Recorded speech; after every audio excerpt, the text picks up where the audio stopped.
ಇಷ್ಟಪಟ್ಟು ಒಂದು ಒಳ್ಳೆ ಕಾರ್ ತಗೊಂಡ್ರಿ.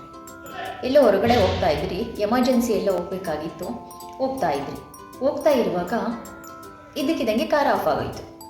ಮತ್ತೆ ಸ್ಟಾರ್ಟ್ ಮಾಡಿದ್ರಿ, ಇನ್ನೊಂದು ಸಲ ಸ್ಟಾರ್ಟ್ ಮಾಡಿ ನೋಡಿದ್ರಿ, ಆದರೆ ಸ್ಟಾರ್ಟ್ ಆಗಲಿಲ್ಲ.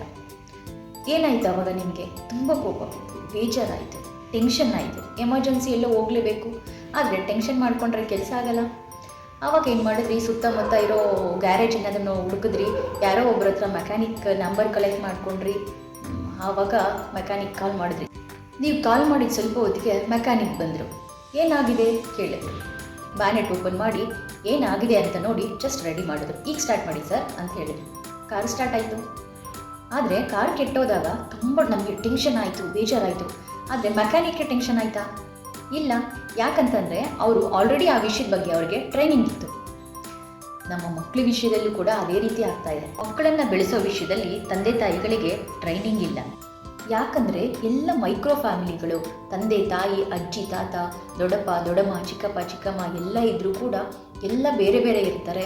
ಇದರಿಂದ ಮಗುನ ಬೆಳೆಸುವಾಗ ತಂದೆ ತಾಯಿಗಳು ಹೆಚ್ಚು ಪರಿಶ್ರಮ ಪಡಬೇಕಾಗಿ ಬರ್ತಾ ಇದೆ. ತಂದೆ ತಾಯಿಗಳಿಗೆ ಟ್ರೈನಿಂಗ್ ಇಲ್ಲ ಮಗುನ ಯಾವ ರೀತಿ ಬೆಳೆಸಬೇಕು ಅಂತ. ಮಗು ಅಳೋದಕ್ಕೆ ಶುರು ಮಾಡಿದ್ರೆ ಯಾಕೆ ಹಿಂಗೆ ಅಳ್ತಾ ಇದೆ ಮಗು ತುಂಬ ಹಠ ಮಾಡೋದಕ್ಕೆ ಶುರು ಮಾಡಿದರೆ ಯಾಕೆ ಹಠ ಮಾಡ್ತಾ ಇದೆ ಮಗು?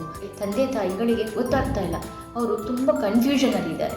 ನೀವು ಕೂಡ ಮಗು ಯಾಕೆ ಈ ಥರ ಮಾಡ್ತಾ ಇದೆ ಅಂತ ತಿಳ್ಕೊಂಡ್ರೆ ನಿಮಗೂ ಆ ಮೆಕ್ಯಾನಿಕ್ ಥರ ಯಾವುದೇ ಟೆನ್ಷನ್ ಇರೋದಿಲ್ಲ.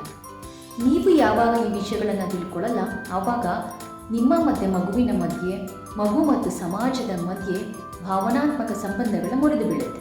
ಎಲ್ಲ ಬಾಂಧವ್ಯಗಳನ್ನು ಉಳಿಸ್ಕೊಂಡು ಒಳ್ಳೆ ಸಂಸ್ಕಾರಗಳು ಮಗುವಿನಲ್ಲಿ ಬರಬೇಕಂದ್ರೆ ನಾವು ತಂದೆ ತಾಯಿಗಳು ಅಕಾಡೆಮಿ ಎಜುಕೇಷನ್ ಅಲ್ಲದೇ ಒಳ್ಳೆ ಸಂಸ್ಕಾರಗಳನ್ನು ಮಗುವಿನಲ್ಲಿ ಕೊಡುವ ಕಡೆ ಹೆಚ್ಚು ಗಮನ ಕೊಡಬೇಕಾಗತ್ತೆ. ಮಗುವಿಗಾಗಿ ಅಸೆಟ್ ಮಾಡೋದು ಅಲ್ಲದೇ ಮಗುವನ್ನೇ ಒಂದು ಅಸೆಟ್ ಆಗಿ ಮಾಡೋ ಕಡೆ ಹೆಚ್ಚು ಗಮನನ ಕೊಡೋದ್ರಿಂದ ಒಂದು ಅದ್ಭುತ ಮಗು ಸೃಷ್ಟಿಯಾಗುತ್ತೆ. ಈ ಸಂಸ್ಕಾರಗಳನ್ನು ಗರ್ಭದಿಂದ ಹಿಡಿದು 8 ವರ್ಷದ ಒಳಗಿನ ಮಗುವಿಗೆ ಕೊಡೋದ್ರಿಂದ ಆ ಮಗುವಿನಲ್ಲಿ ಪರಿಣಾಮಕಾರಿಯಾಗಿ ಮಗುವಿನ ಜೀವನ ಪೂರ್ತಿ ಉಳಿಯುತ್ತೆ.